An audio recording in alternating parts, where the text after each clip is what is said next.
Labas rytas. Ascaștien dalgau daržovos i daržoves ir vaisius.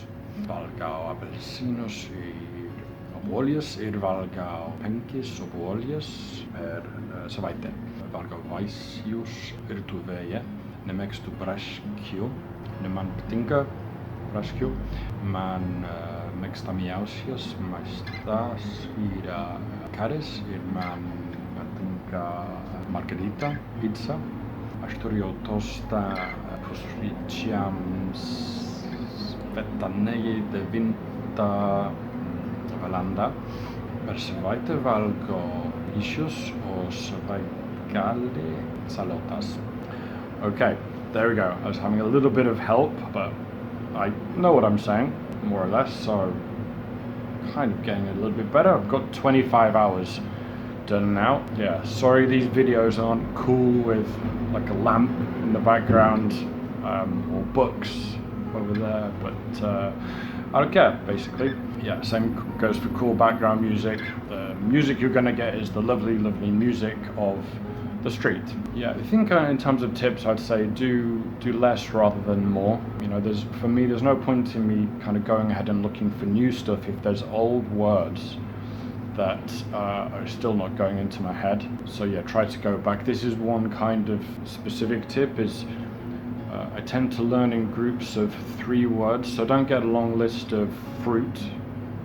Just learn 3 words, 3 fruit. And don't get a long list of animals, just learn the 3 common animals. Like if it was animals, go dog, cat, maybe elephant. Because I think very few people learn from having a long list. It's good as a reference, but to actually memorize, I don't think it works. The very simple sentences, sometimes things like, you know, what color is a banana? Kokios spalvos banana? Bananas are yellow. Banana yra geltonas. Yeah, where do you eat? Kur tu valgai? Say, I eat in the kitchen. Aš valgau virtuvėje, for example. So it's very simple sentences to kind of build up. They're like drills, as if you were, you know, if you learned volleyball, you would do drills first before you would play the game. So that's what this is, it's speaking drills. Yeah, these things that I'm saying is sort of an intermediary before a real world conversation. Nothing kind of beats meeting a person to talk with and have a conversation, or being in the country, for instance, which, I mean, not a lot of people can do that. Fortunately, you can go online and find people to talk to. The thing is, part of the battle is having conversation, having something to talk about. You know, I've spoken with students in the past who set up a language exchange, and after 10 minutes they run out of things to say.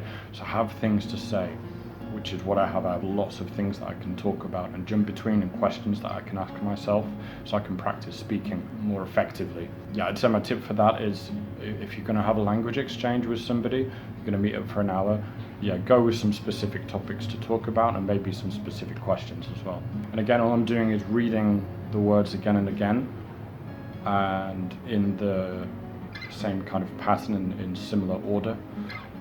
Not doing anything too spontaneous or, you know, exceptions to rules, things like this. And that's how it goes in. It's, you know, I do have a decent memory, but I think it's not that I had a decent memory and so I could learn a language. I think the decent memory has come because I've learned languages. So because I practiced, I've just got better at it. So that's what would happen to anybody else who did this.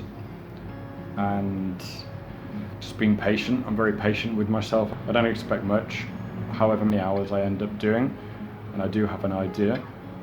It's not a huge amount. This is over a month. It might be a month and a half. So, you know, if this doesn't work as I hope after that time, because I'm aiming for a specific sort of level, it's kind of throwaway.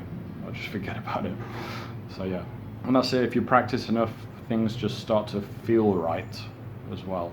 So yeah, and the earlier words and the earlier grammar just feels right, so it's a lot easier to practice. If I said something like, where do you live? Kur tu gyveni? It just kind of feels right. And if I say, like, I live in Barcelona, aš gyvenu Barcelonoje, it just kind of feels right now to say it like that. Even the cases are going in my head as well. So I'd say at least 3 cases make sense to me. And there are 7 cases. The thing is, it kind of changes quite a lot. But yeah, there we go, 25 hours. So for me, I'd say this, I'm about halfway through what I wanted to do, and it's only over 3 weeks, so I'm going to keep going, and that's it. I've done all the grammar that I realistically think I need. Now it's just practice, a couple of smaller patterns and some specific vocabulary. Words are going in. It seems to be that you look at the word a few times, then after it's new it becomes more familiar, then you recognize it, and before long you have it kind of memorized more or less and can reproduce it. So it's really just a numbers game rather than really trying to put it in your head. And keep repeating the same numbers, and don't move on to loads of other information. This is the thing, too much information is going to be the problem. Keep with the same group of basic words, and yeah, you just keep it simple basically. One thing is with the cases, so just to explain, this is when a word might change depending on where it is located in the sentence. It's a bit more complicated than that, but if it was, for example, school is boring, the school's teacher, I don't like school, I go to school, the students are in the school. In English these are all the same word, school, but in Lithuanian they will change a little bit, but they resemble each other, so you can make guesswork if you read it, but to produce it, it's a little trickier. One tip would be to try to make sure your English is quite good as well. So read quite a lot and improve your vocabulary in English, and also if you can get to know at least the basics of grammar in English, it will really help. This is what I did when I learned my first language, Spanish, is it was a case of deconstructing English in a way and then reproducing it, rebuilding it in Spanish. The other day I saw something that I kind of talked about in the last video, or I wanted to talk about in the last video but didn't mention it, but because it came up, I think it's interesting, is that learning languages is really good to stave off Alzheimer's. This is what they said, and I can really see some truth in that, because it really keeps your mind sharp. Sometimes you might neglect that, as some people do with physical exercise, so I really recommend languages just for keeping everything working up here.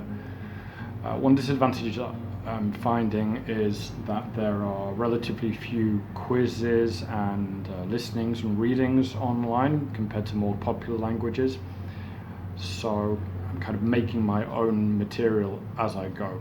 Yeah, that's it for now, 30 hours, so I do have a little bit more that I'm going to do, and let's see what happens. Iki pasimatimo.